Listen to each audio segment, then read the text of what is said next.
Hi, I'm Brian Crombie, and we're going to be talking on The Brian Crombie Show. We're going to be talking about politics, arts, business, and social issues on The Brian Crombie Show on Canada One TV.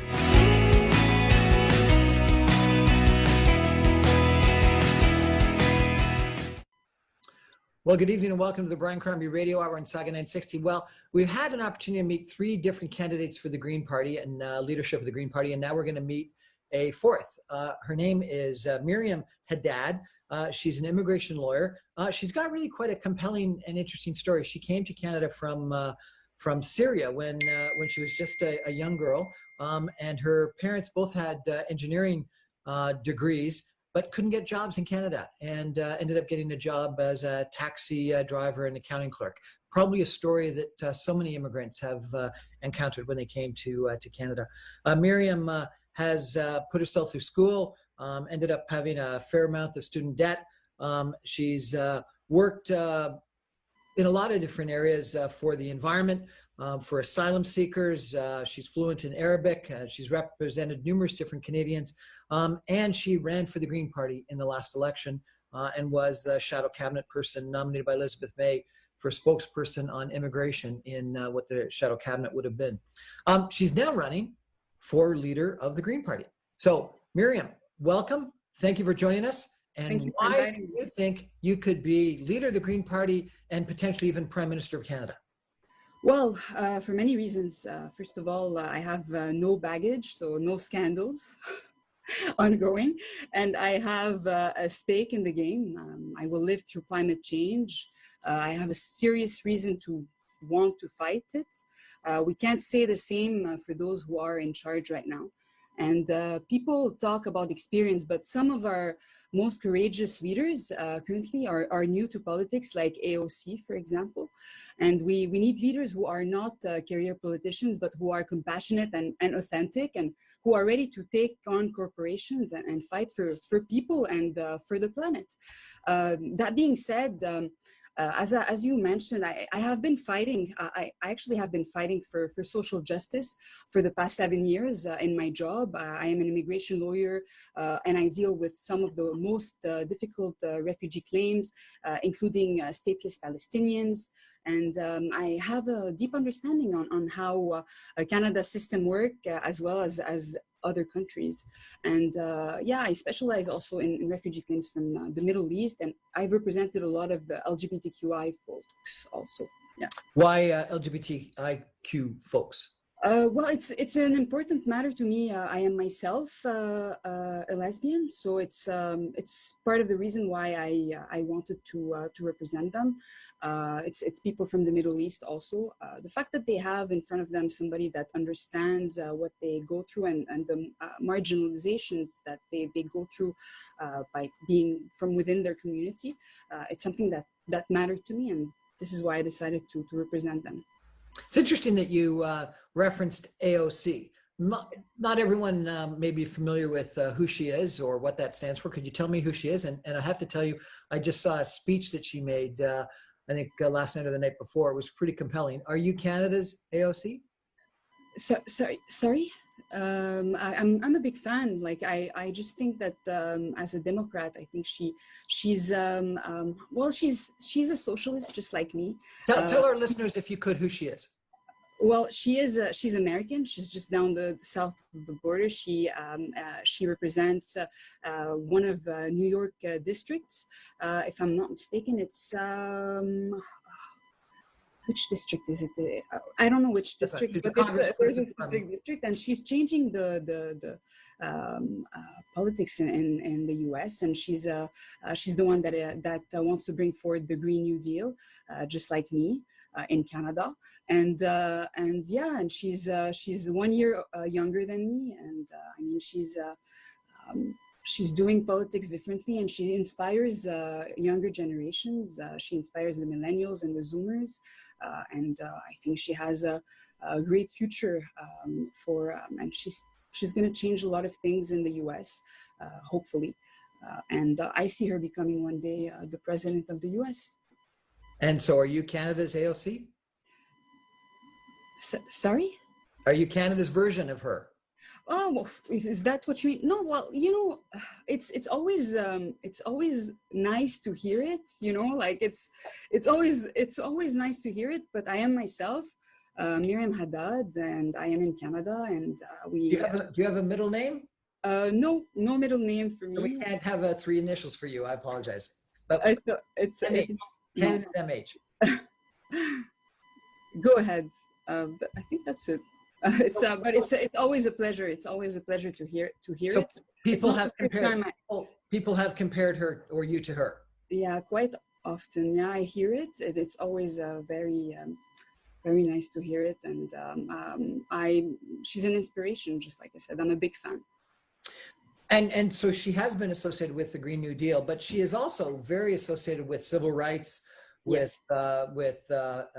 women's rights, Yes. with lots of other, fairly progressive social issues. And my concern would be that the Green Party ends up being a one-issue party too often, doesn't it? How do you ensure that the Green Party is a social democratic kind of party rather than just the one-issue environmental party? It's not a one issue. I don't agree with you that it's a one issue party. I just think that we weren't clear on what we stand for in the past. It's things that need to be. It's all about communications and how we ran our campaigns previously. But we are the party who has the most left-wing platform, policies that were voted by our members, and by having a slogan that was more of a centrist kind of slogan, we weren't clear on what we stand for. People think that we are a one issue party, but it's really not the case. We had a full costed platform. The platform and reading it was challenging, and this is maybe why not everybody knew what we stand for. But that's going to change if I become the leader of the Green Party of Canada. When you've got three or four parties, maybe even more, competing in Quebec, can the Green Party break through in Quebec? Has the Green Party ever broken through in Quebec? No, but I think we have a huge potential. There's a lot of socialist folks, and for a lot of people here, social justice is very important, and fighting climate change is super important. It goes hand in hand, and yeah, so there's a huge potential to elect Green MPs in Quebec, and I see it happening in the future. Tell me what your answer to people that are employed in fossil fuel industries in Alberta and Saskatchewan is. They haven't voted Green. They haven't even voted Liberal. How do you answer their questions when they're saying, "What about our jobs? What about our livelihoods? What about our families?" Well, that's a thing, and it's important to mention that it's like what we are offering is actually jobs for them, and we're bringing in some solutions to the fossil fuels that will end up. It's not a sustainable industry. It's not healthy for them to work in that field. So it's as long as we offer them a solution, and they are sure 100% that we're pretty much how can I say that in a proper something that makes sense. It's just we are offering them solutions, and within a Green New Deal, there's going to be green federal jobs guaranteed that will be offered for them to transition. A just transition is a transition that takes into consideration the fossil fuel workers, and I am sure that there will not be left behind, and yeah, so this is what I'm advocating for. We need also to offer them classes, and for them to make a choice if they want to go into another field, free education for them to go into another field. There's also a possibility for us. There's also the UBI, Universal Basic Income, that can come into place, and for them that want to retire or just go into a complete other field, or they want to open their own enterprises, or open their own companies, well, at that point they're going to be able to do so. So it's all part of a just transition that will be included in a Green New Deal. Let me ask you how you make an appeal to Quebecers to vote for Green parties. In the last election, the Green Party got almost as many votes as the Bloc Québécois. The Bloc Québécois elected, I think it's 40 something members of parliament, and the Green Party 4 members of parliament. And so therefore, the argument that I would have if I was a voter in Quebec, I say my vote is worth 10 times as much if I vote Bloc Québécois. It's worth 1/10 if I vote for Green in the amount of MPs I can elect, in the amount of power I can impact. So, why would I vote Green when I could vote for the Bloc Québécois and get 10 times more power? Well, we are much stronger on. We actually are the most credible party on climate action, and we are the most credible party on social justice. And as long as we have a leader who is bilingual, I am myself a francophone. So as long as we're able to communicate things that matter and in a very clear way, things that matter to Québécois, there's no reason why they wouldn't be voting for us. If there's somebody also, I'm a Québécoise, I'm a proud Québécoise, and by having a leader who comes from Quebec, it's another way of encouraging people to vote for us. But there is a huge potential of getting Green MPs elected in the House of Commons. Well, good luck. I think that you come across incredibly well. Maybe you are Canada's version of what is it, AOC? AOC. Yes. Maybe you are Canada's version of AOC, and so I congratulate you for putting your name forward, and I look forward to following your campaign. Thank you very much, Brian. It was really a pleasure. Thank you. And as the campaign progresses, if you want to talk to us about any policies in the future, just give us a call. Oh, for sure, I will. Thank you so much. Have a great day. Take care. Well, good evening and welcome to the Brian Crombie Radio Hour on Saga 960M. I'm very interested, obviously, in politics, and wanted to interview a couple of the candidates for leader of the Green Party of Canada. Elizabeth May, as you probably know, has announced her resignation. She's actually stepped down as leader. She's only the parliamentary leader of the Green Party now. And my first candidate to be interviewed is David Murner. He's got really quite a impressive background. He graduated from Harvard College, University of Alberta, Oxford University, University of Toronto, called to the bar in both British Columbia and Ontario, advised ministers of justice in Ottawa for 15 years before moving back to BC to work on the justice system. Then he spent 30 years working for the Liberal Party of Canada, ran for the Liberals in Vancouver, and then decided to join the Green Party. And we're going to talk to him about why he decided to join the Green Party. It's got, I think, something to do with the Kinder Morgan pipeline. Ran in the last election, has worked on numerous successful elections before. The first unsuccessful election was his own in the last election. And now he's running for the Green Party. So, David, how are you? Welcome to my show. Thank you very much for having me, Brian. I really appreciate it. It's great to be on your show. That's quite the career, quite the resume. Thank you. I've been very, very fortunate in my life. I've been just so fortunate to have parents who, were supportive, and to be born in Canada. I'm a really privileged person, and I totally recognize it. So why did you quit the Liberal Party? It was a sense of serious disappointment. Like you said, I started in university at University of Alberta supporting the Liberals.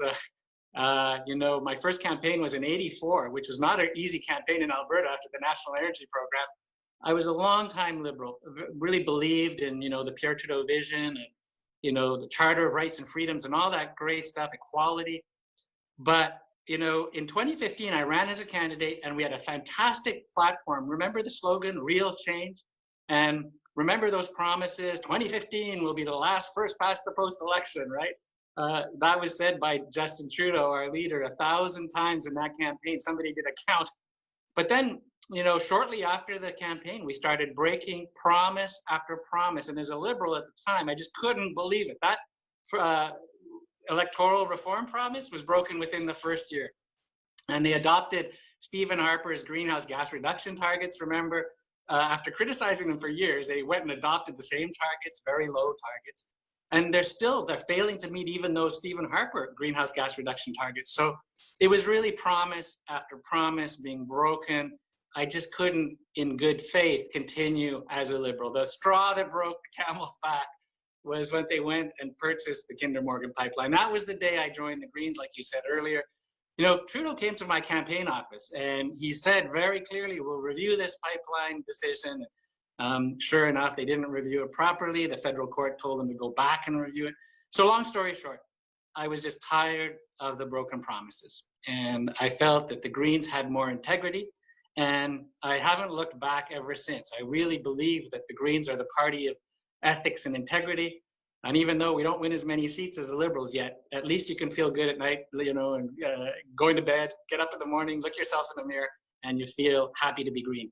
I was surprised looking at your website that the policies are all non-environmental that you have as your three key policies. Why are you running for a Green Party leader when you're talking primarily about ethics and diversity and things like that?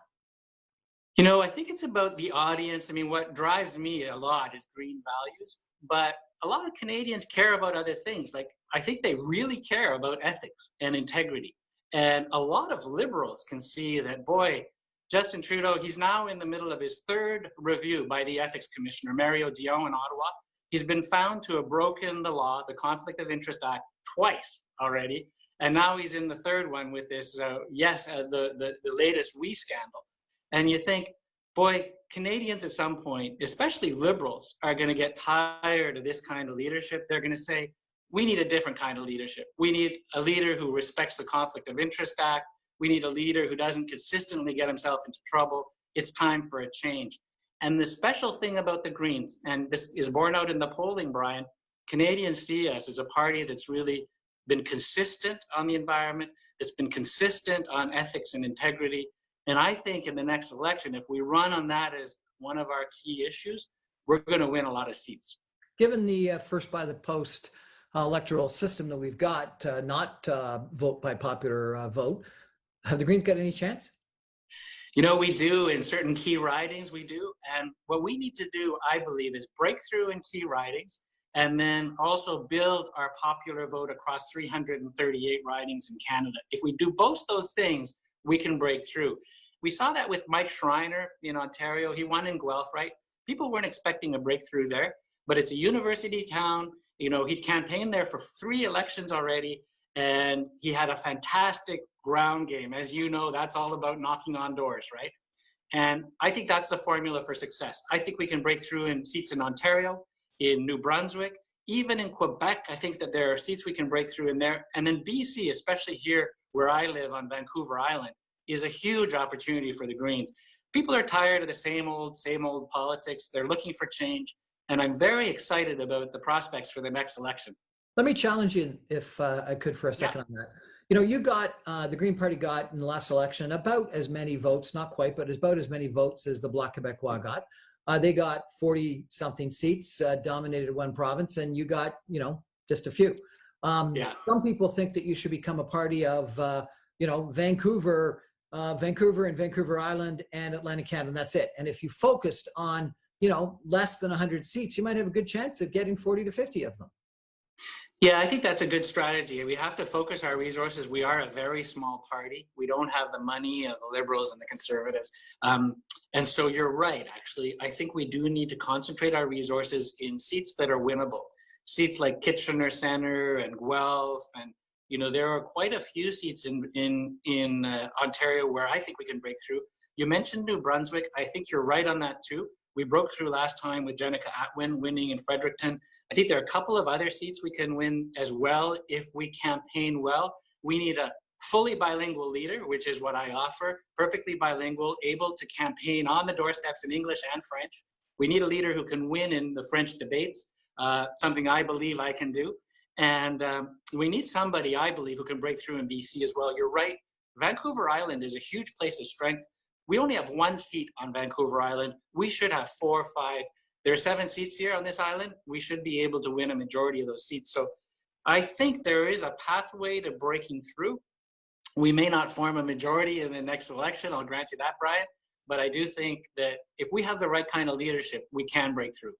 What's the solution to us meeting our climate change targets? Key thing is transforming how our economy works. We're powered by fossil fuels. We need to be powered by renewables, and it's doable. Like in my own riding here in Esquimalt, San Escuc, we have the Sauk First Nation. entirely off diesel generators, entirely onto solar. They're putting power back into the grid here in BC. And you know what? It rains quite a bit here where I live, and yet they're doing it. Power, solar, geothermal, wind, run of river, hydro. We know the solutions. This is not an engineering problem.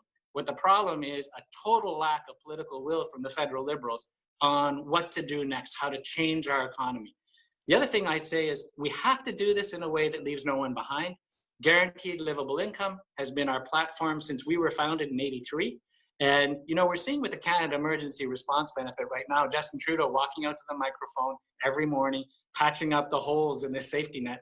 If we had gone with a guaranteed livable income, it would have been cheaper, more universal, more fair, easier to administer, much less bureaucracy and red tape. That's the kind of thing we're offering in the next campaign.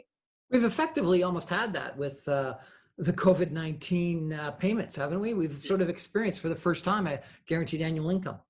You're exactly right. It's almost like the policy work has been done for us. And, you know, I was really surprised the Liberals just didn't jump on it at the start of the pandemic and said, hey, we're going to take credit for this idea. We're going to do this because it's the right thing to do. It's cheaper, more efficient, way more universal. And they missed the boat on that. And now they're trying to patch it up by giving money to university students and, you know, small business and renters in this patchwork quilt of programs. And what we don't need a patchwork quilt. What we need is a universal, fair, guaranteed livable income, which has one bureaucracy around it, not 10. Some people think that when you vote for the NDP or the Green, all you're doing is helping to elect right-wing conservative governments. Yeah, that's a real problem we have. And you see that in our votes, especially, you know, the last 2 weeks of the campaign, we're up at 10, 15% in the polls, and then we start to slide because people say, I'm scared of the Conservatives. It's a fair point. One of the things we need to do is become much better on the ground. We need to have a real ground game with people out door knocking and phoning and doing all the basics of politics. You know, Barack Obama said 90% of politics is perspiration and 10% is inspiration. We need more perspiration on the ground. So that's a big part of it. So people see us as a credible party. The other thing is we need a credible leader. Somebody who can really campaign in both languages, who connects with Canadians on the issues Canadians care about, right? And so I see our messaging has to be hopeful, kind of that Jack Layton, you know, hope over fear kind of messaging. We're not just a one-issue party. We're not just about the environment. That is core because the future of human civilization is at risk. So it is key to us. But we have a hopeful bunch of solutions that make a ton of sense, that are fully costed. We know how we're going to pay for them. And that's the kind of, I hope, message that connects with Canadians. I think Bernie Sanders had more impact on sort of American policy thinking when he ran, even though he was a social democrat, for the Democratic Party leadership than he ever did when he was an independent social democrat. Why not rejoin the Liberal Party and try to exact the changes that you're talking about, but within a party that can actually win government? Yeah, you know, I've been wondering that myself. And a lot of my old Liberal friends have said to me, you're crazy to leave the Liberals. Why would you ever leave? We're in majority government territory. We're going to win the next election. You should stick with the Liberals. You know, I worked inside the Liberals for 30 years. I started as a university student, like I mentioned earlier. And I know that party inside and out. And it's just not going to come around. It's not going to move fast enough. You know, Trudeau campaigned, I campaigned as a Liberal candidate in 2015 on cutting all fossil fuel subsidies. Now Canada has more fossil fuel subsidies per capita than any other country in the G7, the largest economies in the world. I mean, the Liberal Party has totally lost its way. It's sold out. And you look at these ethics scandals year after year. We're in the middle of one right now. You know, Bill Morneau might lose his job. Why would I go back to that? I mean, it is a disaster area right now. What I say to the Liberals, come over to the party of ethics and integrity. That's what the Greens are at their core. Our 6 core values are all about, you know, ecological wisdom, sustainability, participatory democracy. We're not a top-down party like the Liberals. There are so many reasons for Liberals to come over. I invite all the Liberals listening to this to come on over to the Greens. I got to believe that some of the reason why you've had that policy change within the Liberal Party is because of the conservative victories in Alberta and Saskatchewan and the importance of those fossil fuel companies to the economies of Alberta and Saskatchewan. What would be your response to residents of Alberta and Saskatchewan when they're clearly, not voting Green, not voting Liberal, voting Conservative? Yeah, you may be surprised to hear this, but I was born in Edmonton. I have a daughter at Calgary Foothills Hospital, a first-year doctor there. Lots of cousins in Alberta and Saskatchewan, so I totally get where that question is coming from. And my answer is, I have to be able to convince my cousins, my own family members, that it makes sense to vote Green, because we have a serious game plan for how to transform the economy, and they're part of the plan. We're not going to let anybody sink below the safety net. We have a guaranteed livable income. Cost it out. We know how we're going to pay for it. We have a tuition plan, a free tuition for trade school, college, and university to help people upgrade their skills. Like my cousin, the welder in Wetaskiwin, Alberta, can go to Northern Alberta Institute of Technology. We'll cover his costs. So now that he's welding on pipelines, let's help him weld on geothermal projects, on solar projects, on wind projects, right? He's a fantastic welder, and we have a game plan for him to get into the new economy. People are disinvesting from fossil fuels like crazy. The big companies are getting out. Total and the Norwegian Sovereign Wealth Fund is out of fossil fuels, right? So we need a game plan to get into the new economy, and the Greens are the only party that's thinking this way. So that's what I'd say to my cousin and the other Albertans and people in Saskatchewan. We have a serious game plan. It's costed out. And by the way, we're going to get back to balanced budget, kind of like the Conservatives. A lot of people don't know this about the Greens, but we're really careful about how we spend taxpayer money and how we get back to balanced budgets over time. David, I think that'll resonate with my cousins and my daughter.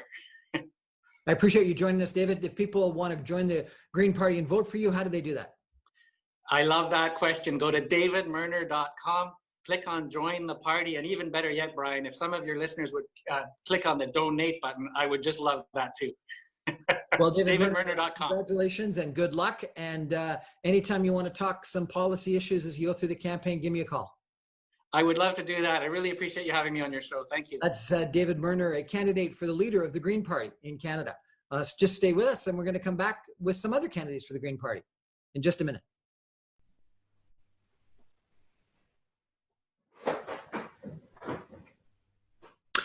Well, welcome back to the Brian Crombie Radio Hour on Saga 960. Well, that was an interesting conversation with one of the candidates for the Green Party. We're now joined by another candidate, Annemie Paul. She's a Canadian civic engagement activist and human rights lawyer. She's worked on increasing diversity in government roles and supporting social innovation. She was a candidate in the 2019 federal election and is also running to be the Green Party of Canada leader. How are you? Welcome to our show. Thank you very much. It's nice to be here. It's always interesting to hear yourself described.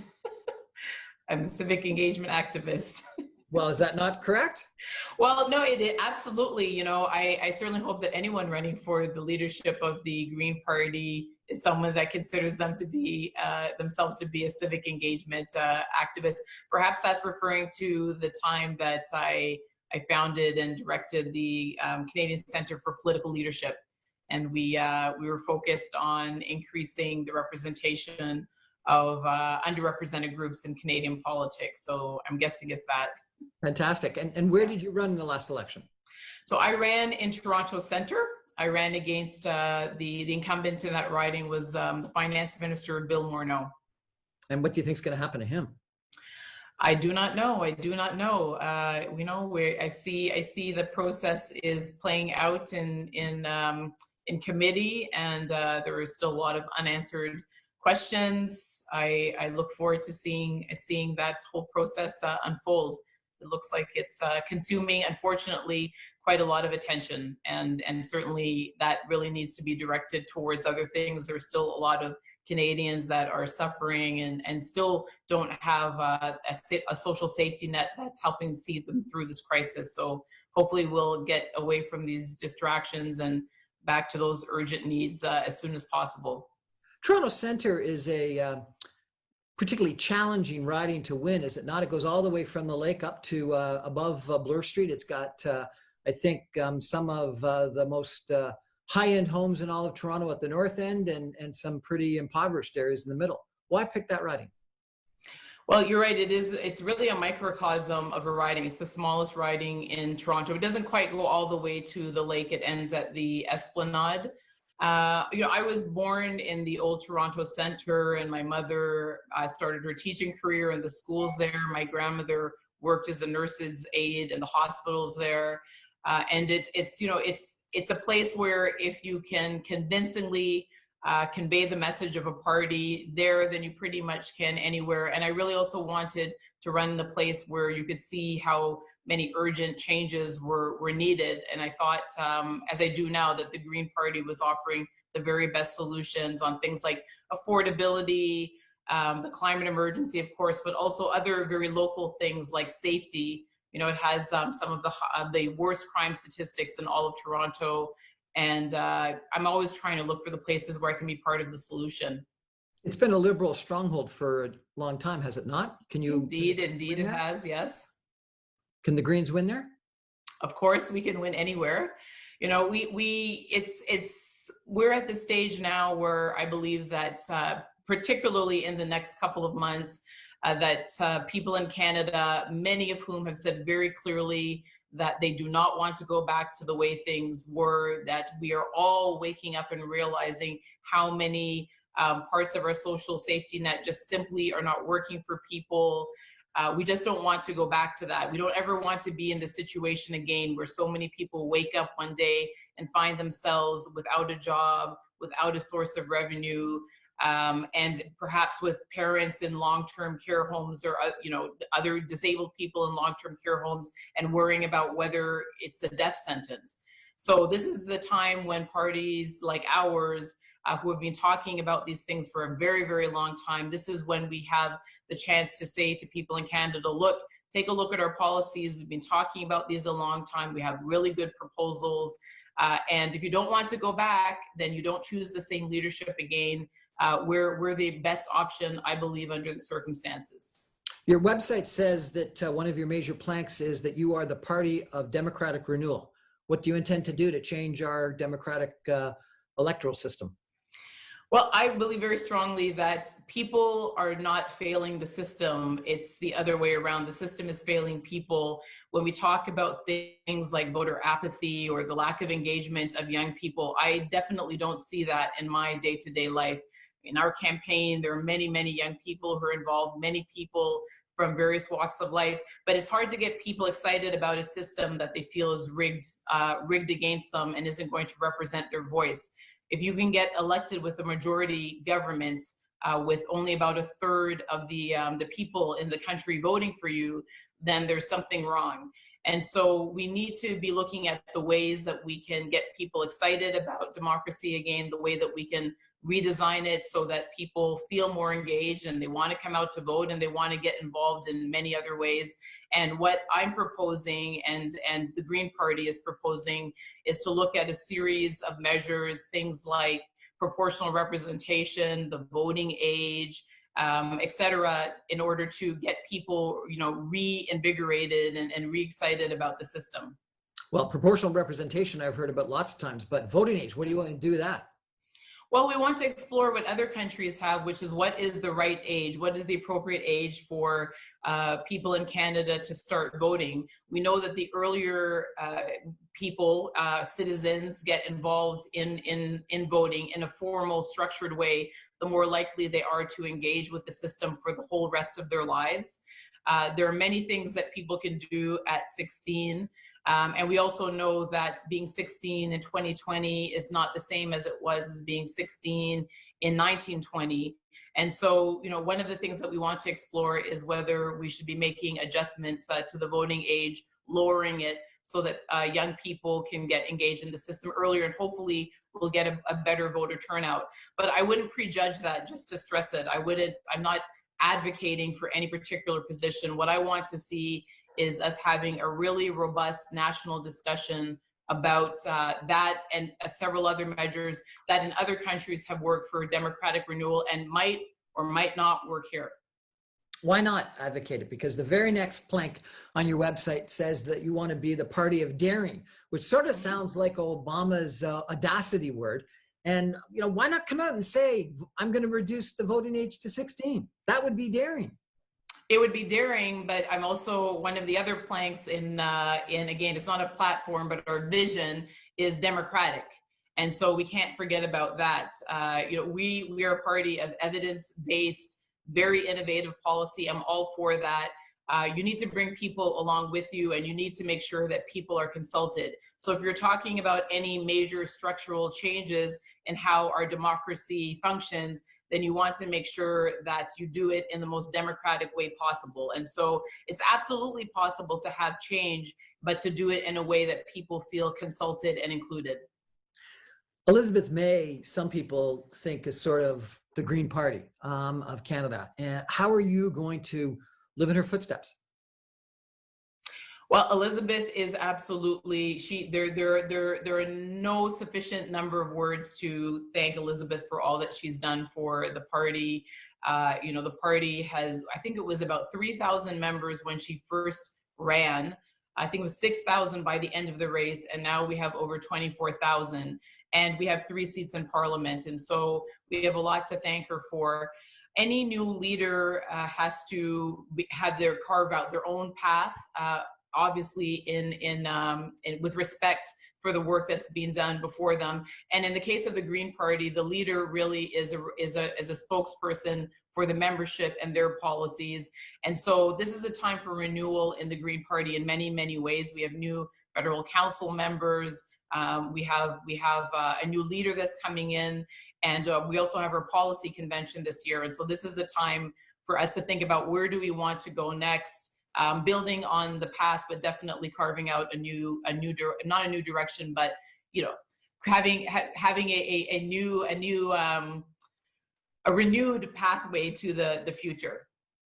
My best friend worked for you in the last election, a gentleman by the name of Steve Cox. I'm not sure if Yes. you met him. He was encouraging me to come to a fundraiser for you at one specific time. That's great. And we had lots of arguments about the sense of voting for the Green Party. And I argued that strategic voting was key, because a vote for the Green Party in too many places was just a vote for the Conservative Party. What do you say to that? I believe that people should vote the way that their conscience and their common sense is telling them to vote. I've had the really good fortune, Ryan, of living in different countries. I had the chance to work abroad and even work for Canadians abroad in global affairs.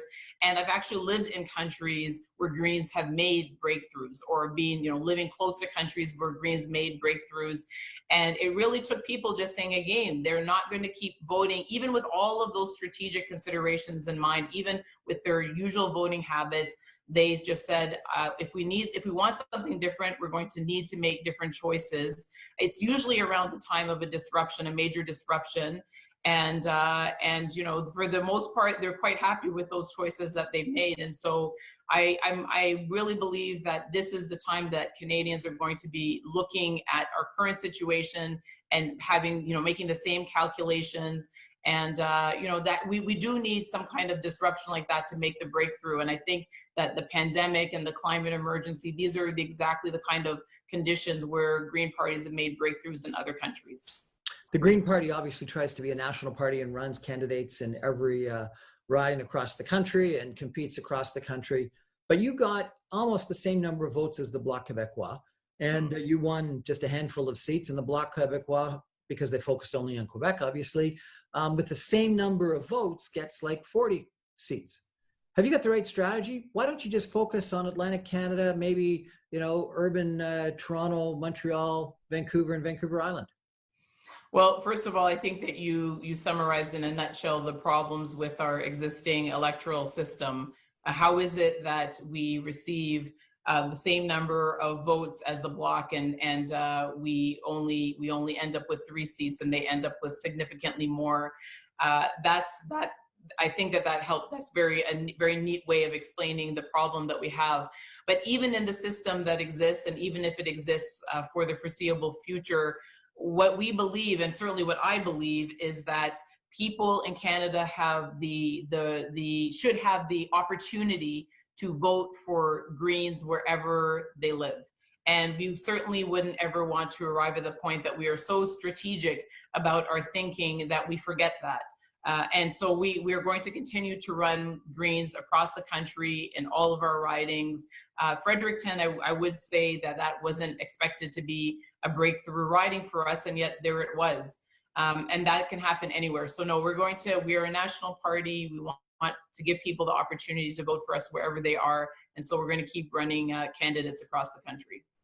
What do you think is going to happen to your riding, to downtown Toronto, both from a residential standpoint as well as from a commercial office employment standpoint because of COVID-19? And is that positive for the economy or negative to the economy? Well, just to emphasize, it's not my riding. There's sometimes this proprietary, and I guess understandably so, you become very attached, and I became very attached to the volunteers, to the riding association, to the people in the community, and you always ideally want to have that connection. But the moment that the election was over, I no longer had any dibs on that riding, and so and that's the case for all of the people who ran in the last election. But this period is a very, very fragile moment for Toronto Centre. There are many large pockets of low-income people who work in precarious work in that riding. They were struggling before, and this is exactly the kind of thing that could push them over the edge. There are also, affordability issues in terms of housing as well. The cities are on their knees. The cities were already struggling, and the pandemic has made a bad situation worse. And of course, many of the services that people rely on in Toronto Centre are provided at the municipal level. And so what I'm personally looking to see, and I think everyone should be looking to see, is how well can the various levels of government cooperate together? How well can they share resources to make sure that no one falls through the cracks, regardless of jurisdiction? I don't want to see anyone fighting over jurisdiction when it comes to meeting these urgent needs of people.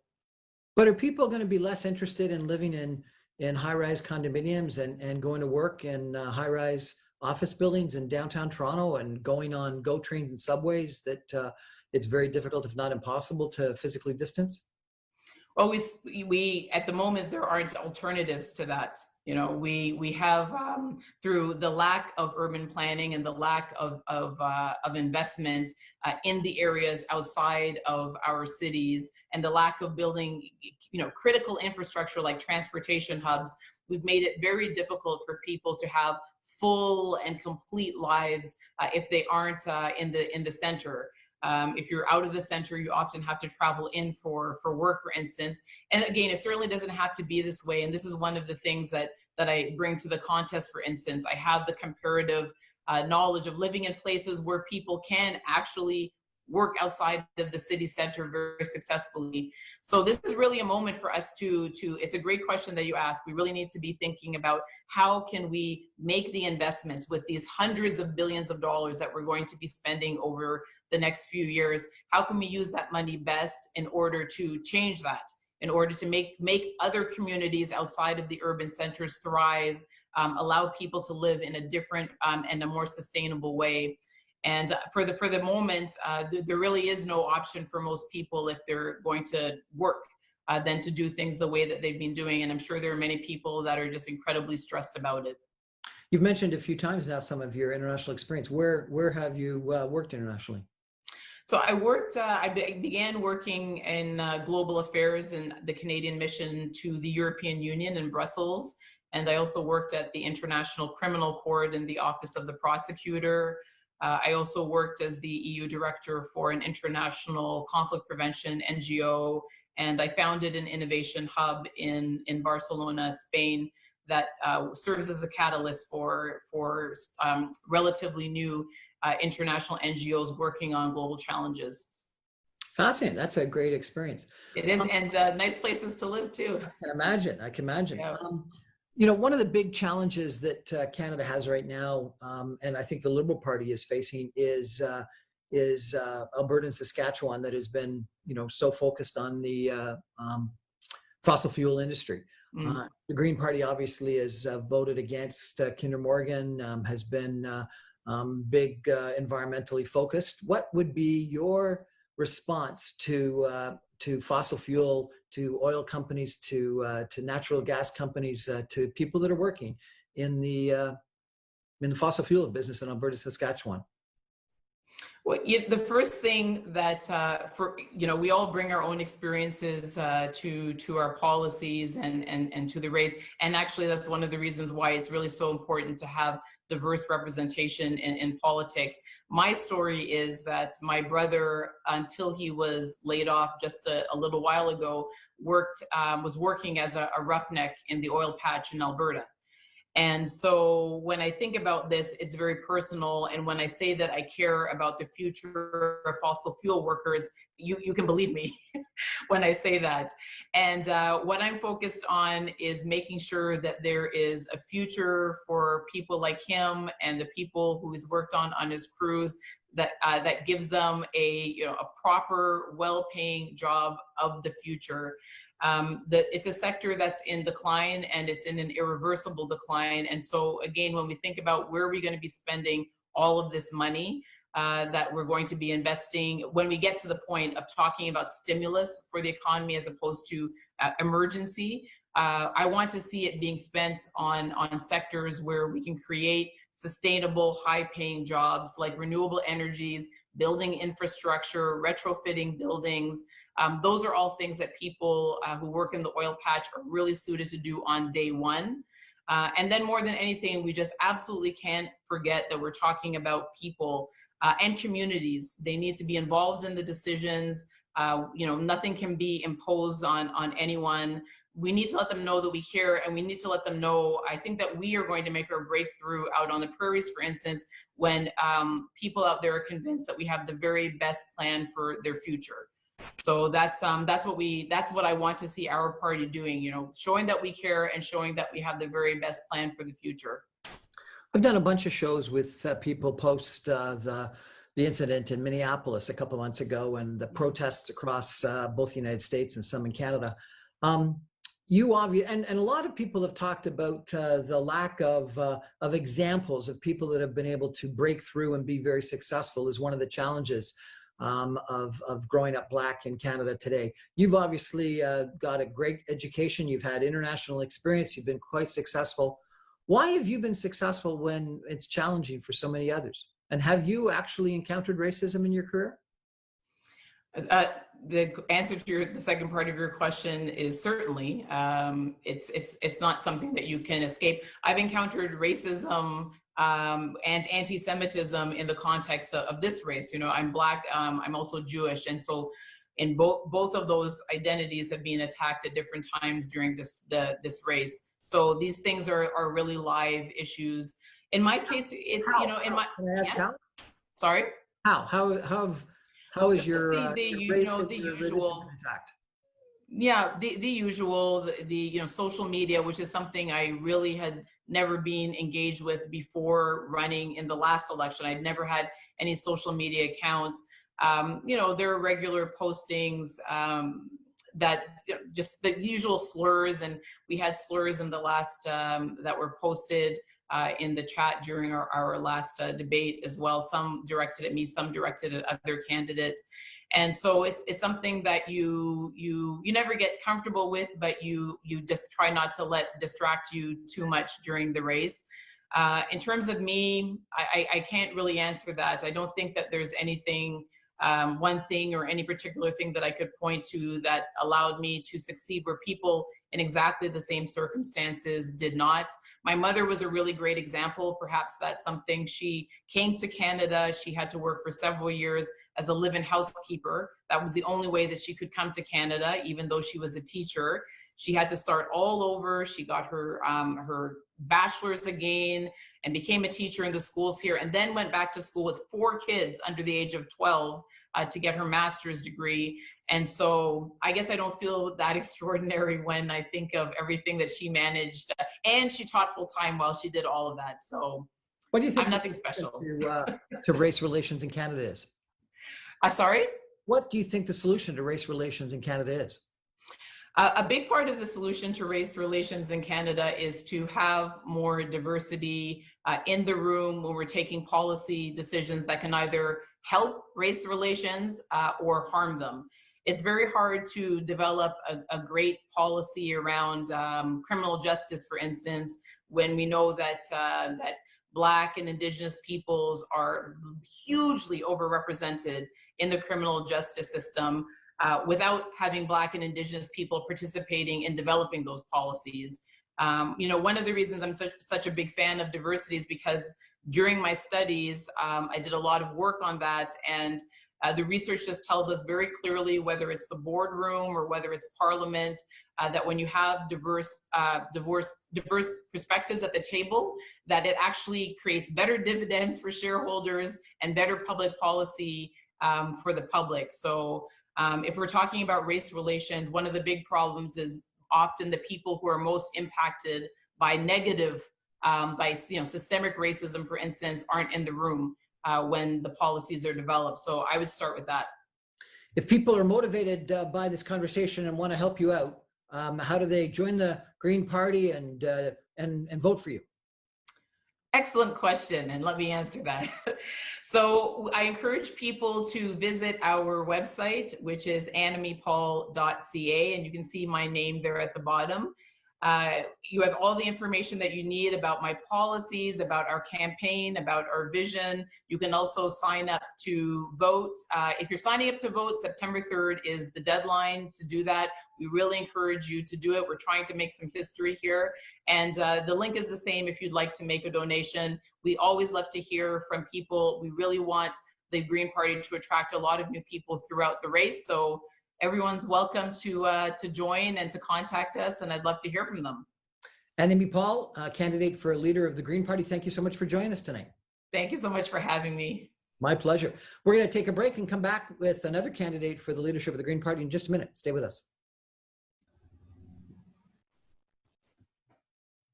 Well, welcome back to the Brian Crombie Radio Hour on Saga 960. We've now heard from two candidates for the Green Party leadership, and we're going to hear now from a third. Dr. Courtney, I apologize. Dr. Courtney Howard is a contestant for the Green Party leadership. She is coming to us right now from Yellowknife, and it's interesting. She's an emergency physician in Yellowknife, Northwest Territories, and also a clinical associate professor in the School of Medicine at the University of Calgary. She worked for Doctors Without Borders. I can't pronounce the French version of that. I apologize. And she's also served in majority Indigenous community in Canada's Arctic and subarctic. She worked for Lancet Countdown on Health and Climate Change and done research on menstrual cups, wildfires, eco-anxiety, and eco-grief. So it's going to be interesting to hear about some of that. And she's the first female president of the Canadian Association of Physicians for the Environment. Doctor, how are you? Hello. Thank you for joining us. I'm very well. Thanks for having me, Brian. So why are you running with that resume and all those incredible experiences for leadership of the Green Party of Canada? Good question. And actually, politics wasn't something that I had in my sights really at all until the pandemic started. But the goal of most of my work over the last 5 to 10 years outside of the emergency department has been to try to get evidence-based policy implemented in order to come up with a response to climate change that protects the health of today's children, because the World Health Organization has been saying for some time now that climate change is the biggest health threat of the 21st century. And the Lancet Countdown, which, as you mentioned, I worked for, has pointed out all of the health opportunities inherent in climate action in terms of decreasing air pollution, reducing asthma exacerbations right now if we switch to electric vehicles and that type of thing. And so I've done a lot of research to create some of that data. I've put a lot of policy reports together. I've met with lots of cabinet ministers and helped to explain the links. But then you hit a situation like COVID, and all of a sudden it becomes very, very clear that the limiting factor in terms of getting evidence-based policy implemented is in fact politics. And so now we're at this moment of tremendous instability, and we are going to end up spending a lot of public money one way or the other. And so I entered politics in order to be able to influence that towards a healthy recovery, because essentially this is the exact time window where we need to be making those low carbon decisions that set us on the path for a healthy future. Have you been involved in politics or the Green Party previously? Not really. I have been very opportunistic about my involvement with politics in the past. I was a locum physician for a while in Canada, and so I actually just tended to, wherever I was when an election was called, I would volunteer for the candidate who seemed to be the most likely to get elected and have good climate policy. So I have volunteered for the Liberals. I volunteered for the Greens at one point. I actually joined the Conservative Party at one point to try to vote for a leader who had good climate policy. And at this moment, I believe the What? Green Party, I Conservative did, yeah. that had good climate policy? That's sacrilege within the Green Party, I thought. Well, there was a candidate who was in favor of carbon pricing. And so I thought to myself, okay, well, if someone is willing to put carbon pricing in their platform, I will join the Conservative Party to vote for them. And I did. Who's that? And Out of interest, who is that? I believe it was Michael Chung. Okay. It was a little while ago. But yeah, I figure let's intervene in the democratic process wherever we have the opportunity to do it. And in this situation, we now have, a variety of political parties, but the Green Party is at a moment of transition itself. And it can very much become the party, the evidence-based, values-driven, action-oriented party of planetary health. So I just interviewed someone from Toronto Centre, downtown Toronto, and I guess I would have thought intuitively someone from downtown Toronto and climate change makes a lot of sense. But someone from Yellowknife and climate change? Why are you so motivated living in Yellowknife? We're melting. You're melting. We're melting. We are ground zero of climate change. We are one of the most rapidly warming places in the world. So I actually live on a permafrost hill. And I can tell you that when you live on a permafrost hill, you become very, very attuned to climate change. I cannot tell you how many thousands of dollars I've spent on my foundation. And this is, in fact, not even the warmest part of the north. I work in the home of the most northerly CT scanner in the middle part of Canada. So that means that if somebody bonks their head up in Inuvik and needs a CT scan, they come down and see me in our emergency department. So I've sutured up a lot of head lacerations for people that bonk their head in the high Arctic. And they're actually already 3 degrees Celsius warmer than they were when an 80-year-old elder was born. So you can imagine this is a world that is built on ice in terms of lifestyle. So the ice roads are forming later, they're breaking up earlier, people are more likely to go through the ice and sustain a trauma. The rapidly changing landscape is leading to landslides that are very disconcerting. You can imagine if you grew up somewhere and all of a sudden it looks very different. So there's mental health impacts, food security impacts, and really cultural impacts as an entire way of life is threatened. So in fact, we are really the small island states of Canada. As a circumpolar nation, really, there is I haven't met a climate denier since I moved to the north because it's just so much part of life. So obvious. I checked out your website, and right in big bold letters at the top of it is, what is planetary health? Tell me, please, what is planetary health? That's one of my favorite topics. So planetary health was defined by the Lancet, which is one of the world's most prestigious medical journals, in 2015 as the health of human civilization and the state of the natural systems upon which it depends. So it really articulates this concept where the ecological determinants of health, things like soil, climate, water, really form the stable underpinning that we need if we want to then build things like an economic system or a social system that allow us to have the social determinants of health input into our lives. So education, income, different cultural factors. Really, in order for us to build the world that we want to live in, we need to be able to depend on our foundation. In order for me to work in a hospital, when you think about everything that goes into that, I think COVID has really laid bare the importance of things like supply chains. I've worked in lower income settings overseas where I would sometimes go to the cupboard and, the pharmaceutical cupboard was a little bit bare, and it's not fun to work as a doctor when you don't have the tools you need. So when we look at everything that's required for us to have health in society, really it all starts with a stable planet. And so planetary health is a place where different disciplines convene in order to do the multidisciplinary work of solving those problems in a way that essentially solves more than one issue at once, which is something you can do when you're talking to one another well. You've mentioned evidence-based scientific decision-making a few times, and I guess COVID-19 has given me some encouragement that people actually might pay attention to that and listen to that and prefer that, where, we've had Tony Fauci in the United States with 80% popularity, and the president with plummeting popularity. We've seen Canada really follow in a lot of ways some evidence-based decision-making, scientific decision-making, and has 1/5 the per capita incidence of the United States, which obviously in some places hasn't.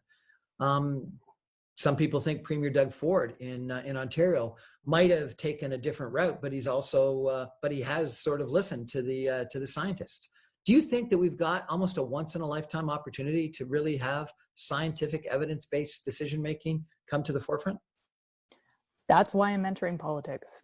Yes, I think that COVID has shown us that crisis is awful. It is destabilizing, it's anxiety provoking, it puts us in a position where our entire lives are thrown up into the air and we watch the pieces scatter down, we're grieving.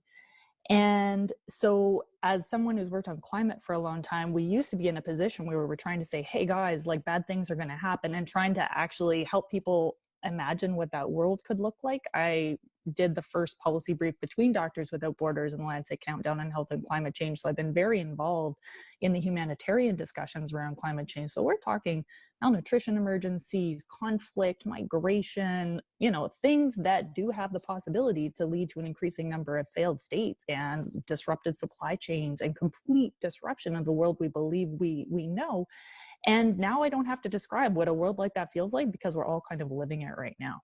So there's in fact a huge movement worldwide. I have taken a leave of absence from a position as the head of advocacy for the World Health Organization, civil society working group on climate change and health in order to do this. And the last initiative I was part of before doing that was to create a sign-on letter addressed to G20 leaders that ended up getting signed by organizations representing 40 million healthcare professionals worldwide. That's 2/3 of the world's global healthcare professionals saying, hey, G20 leaders, we are the people who have been taking care of health during this planetary health crisis of COVID, because it is a zoonotic disease after all. And we do not want a lifetime of repeated health crises. And in order to prevent that, which are going to happen as a result of climate change if we don't get onto a low emissions path, we need you to use this money, this public money we know we're all going to have to put into this right now in a low carbon way so that we can keep our kids safe and prevent a future of repetitive health crises. Let me change topics if I could for a second. I've done a bunch of interviews with people on race relations after the incidents in Minneapolis a couple months ago. Several people have mentioned that, yeah, we have an issue with Black Canadians, African Canadians, but our issue is even bigger with the way we treat Indigenous people. You've probably got a very unique view on that issue living in Yellowknife. Can you tell me what you think the problem is in regards to how we treat Indigenous people and what the solutions are? Well, we have this immense colonial history. We were actually just preparing, there's a debate on Northern issues. So I had two members of my team, Bob Bromley and Garth Walbridge, here on my patio about an hour ago. And Garth— Are there patios in Yellowknife? I'm glad to hear that. There are. Mine's up high, so the mosquitoes can't get us, which is amazing. But Garth, really emphasized again that it's— Sorry, I apologize. I have to interrupt. That's interesting. So if you raise the height of a patio, the mosquitoes can't get you? They seek flesh lower down for the most part. It is better. My patio. Thank you for that. I didn't actually know that either when we bought the house, but the real estate was like, he was like, you'll love it. They won't find you up here. And so it wasn't wisdom on my part that resulted in this patio. We just kind of lucked into it, but it's amazing. But in any case, Garth was reminding us that, Indigenous peoples of Canada represent a tremendous number of varied peoples, all of whom have a different history, different cultures, different views. But when we look at, our overall national sort of approach, it has been tremendously colonial. And certainly as a emergency doctor here in Yellowknife, the impact of residential schools on people now, it cannot be overstated in terms of the trauma it has caused to, first generation people, second generation people, third generation people. It is a factor in every shift that I work. And so we know that it's not going to solve itself in one generation. It is going to take us generations of work, of good faith listening, and of working in partnership and making sure that we live up to our promises. So we've committed as a nation to the UN Declaration on the Rights of Indigenous Peoples. We need to make sure that we bring that home and we align it with our laws. We pass legislation to make sure that that is implemented here. We need to implement all of the calls to action of the Truth and Reconciliation Commission. And what I think gets lost sometimes in the conversation, and this is a little bit where planetary health can help, is that a lot of the approach to life that Indigenous peoples bring to the table is what we need to bring into our broader society in order to kind of save our skins at this moment in time. So, the thought of, a relationship with the land, respect for water as a bringer of life, respect for other animals, healing systems that take the whole person into account instead of having this really narrow biomedical model in which I was trained, which I think brings a lot to the table, but does miss out on aspects of things. I think we know that areas stewarded by Indigenous peoples do better in terms of biodiversity than a lot of park systems that are created in other ways. So I think that what I love about Yellowknife is it's a place of, I think, a really productive interaction between Indigenous and non-Indigenous people. And in fact, my interactions with elders like Francois Paulette and Vessa Blondin has completely informed my approach to planetary health. And I think that the more we can, bring some of that wisdom and marry it to the wisdom of the traditional Western scientific method, the better we're going to all do together. And so there's resilience, there's wisdom that we stand to benefit by bringing Indigenous ways more wholly into Canadian society in a partnership type of arrangement as opposed to a colonial arrangement. You've been involved with the WHO, Doctors Without Borders.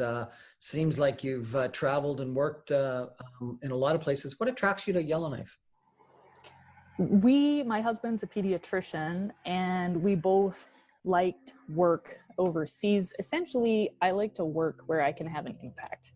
I want to know that I am working where I can do the most good per hour invested. And this is a place where people need help. They need stable physicians. You probably heard lots about docs, rural places having trouble finding doctors. My husband is I just going to brag for a second, he's an excellent pediatrician. And some of the kids in the high Arctic are the sickest kids in Canada. Canadian peds ICUs are full of little Inuit babies with bronchiolitis in the winters. And so he's the person who stabilizes them. It allows us to provide high quality care to a relatively underserved population. And as it happens, I delivered my children here. We're part of the community, and now this is home. You've never run for the Green Party, for a political party. How do you think you can win? Well, I have a good team, for one thing, but really, this is very much a party in transition. And I was looking at the slate of candidates before announcing. I needed to wait until we had the first wave of the pandemic relatively under control in the Northwest Territories before I felt like I could put my name forward. And we did. And really, there's so much evidence that shows that looking at climate change in terms of health is the best way to motivate populations to take action. I've worked with some of the world's best climate change communications researchers, and that's what all of the data says. And in fact, it's been my experience as well. When we talk about climate change, about the polar bears, there aren't too many people who are going to change their behavior for a polar bear on a Tuesday. Like, are you going to wake up on a Tuesday and do something different on behalf of a polar bear? Probably not. But will you do something different on a Tuesday if you're thinking about the smoke that your kids are likely to breathe because of wildfires every summer? If we don't get ourselves onto a low emissions pathway, are you going to change your behavior because of the food they're going to eat? Are you going to change your behavior just to put more trees in your city center so you're cooler in the summertime and your property prices go up? There's ways that speaking about climate change in terms of people's health just resonates much more on a felt experience level. And I'm really one of Canada's and the world's most well-known communicators on that topic. So at this particular moment where we're living a planetary health emergency, and I'm feeling this huge degree of anxiety in my patients, and I'm seeing it in the world, I think people are looking for just the best solutions. And that's what Evident provides us with. People keep asking me, are you left, are you right? I am for what works. I am for maximizing overall health now and into the future, and my platform lays it all out in terms of social determinants of health and ecological determinants of health, because we've done tons of studies. We know what works. We just need to implement it. So I'm for evidence. I'm for action. I'm an emerge doc. I manage crises for a living. That's why I'm putting my name forward now, and so far that message is resonating. Well, I have been very impressed chatting with you. I hope you do well, and I encourage you to reach back out and talk to us again. Let me ask you as a closing comment, given your experience as emergency room doctor, thinking about COVID-19, do you have a message for anyone that's listening? I would say to know that you're not alone if you're feeling really vulnerable and worried. That's very much how people are feeling as they enter my emergency department. And I think quarantine has led to different social reactions for a lot of us. And it's made us distance ourselves a little bit from one another in terms of how we interact. And I would just really encourage people to reach out, to recreate those communities very actively, virtually, because that's the support we need. We're all usually, if you think about, say you lose your job under normal circumstances, you've been rocked, but most of your support system hasn't. Right now, we've all been rocked all at the same time, and it's easy to kind of retreat. And I would just really, really encourage people to reach out, to be as kind and understanding as you can, and to be kind to yourself as well, because this is an unprecedented time for most of us, and it's normal to be feeling worried and a bit discomforted. Dr. Courtney Howard, thanks for joining us on the Brian Crombie Radio Hour. Appreciate it. Really pleasure to speak with you. Thank you. Well, that was really interesting. We had the opportunity to talk to 3 different candidates for the Green Party leadership tonight. All very impressive backgrounds, all very impressive people.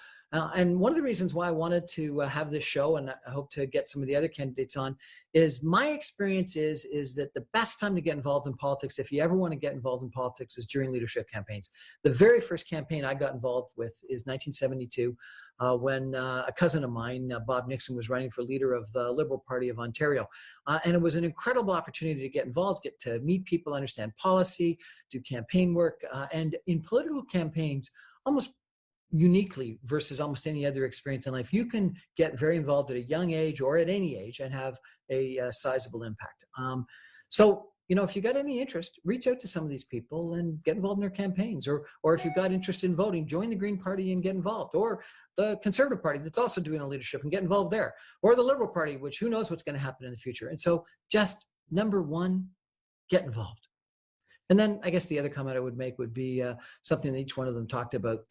Socially distancing is not the right language. We should be talking about physical distancing. We all need, in this time of COVID-19, where everyone's going through a little bit of some isolation issues, to reach out and touch people, albeit virtually and at 6 feet distance. Thanks. Good night. Hi, I'm Brian Crombie, and we're going to be talking on The Brian Crombie Show. We're going to be talking about politics, arts, business, and social issues on The Brian Crombie Show on Canada One TV.